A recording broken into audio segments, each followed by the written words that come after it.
Hey friends, welcome back. Now in this video, I'd like to add to what we learned in the last video about auto date time and dates in general.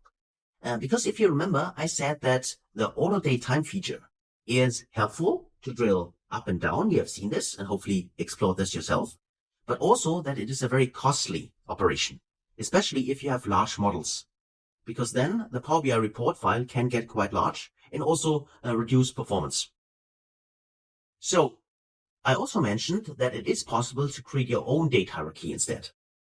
And in this video, I'd like to show you how you can do that, because it's quite easy to do, but of course you would have to do it yourself. It's not done automatically for you. So if you have a use case to do this yourself, then what you could do, if you have the specific columns, and in this case we have, for instance, the year, let's do it with this one. And we also have, in this case, the month name, which is also part of this specific dates table. So if I search for month name, there is, for instance, this one here.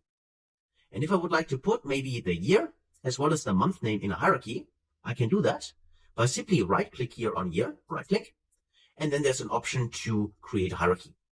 So if I click on create hierarchy here, then you can see that now I have a hierarchy here, and this hierarchy currently contains here the year. And now if I right click, for instance, on the month name, if this would be the next level of my hierarchy, I can right click here and I can say I would like to add this to a hierarchy. So if I go to add to hierarchy, I can say I want to add this to the year hierarchy, like that. And now this is also part of the hierarchy. You can see here, there's a year, and then there's the month name. And that means, for instance, if we take a closer look, for instance, as one of the bar charts. So let me make this smaller just to show that this works. And go in here, and then we say, I'd like to see here the year. Click on the year, deselect it first, click somewhere on the blank canvas, then I click on the year. And then for the year, I click on the, in this case, let's use the year on the axis, and then also use a value. Let's say for the value, we'd like to see here the total sales. Take this option. Now we can see here, we got here our total sales by year. Let's go here. And in this case, because we use the year here, we have the hierarchy as well. We can select this one here, and you can see that now we have both levels inside the visual. So there's a hierarchy, the year and the month name, and you can see that we can drill up and down also this way, right? So not this way, but this way, for instance, right?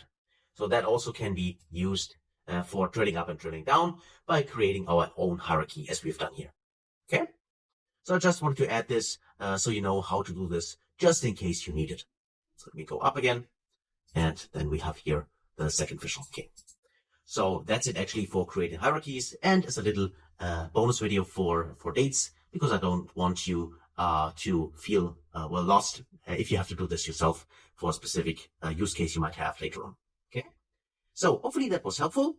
Thanks a lot for watching, and then I can't wait to see you in the next video. Until then, best guys.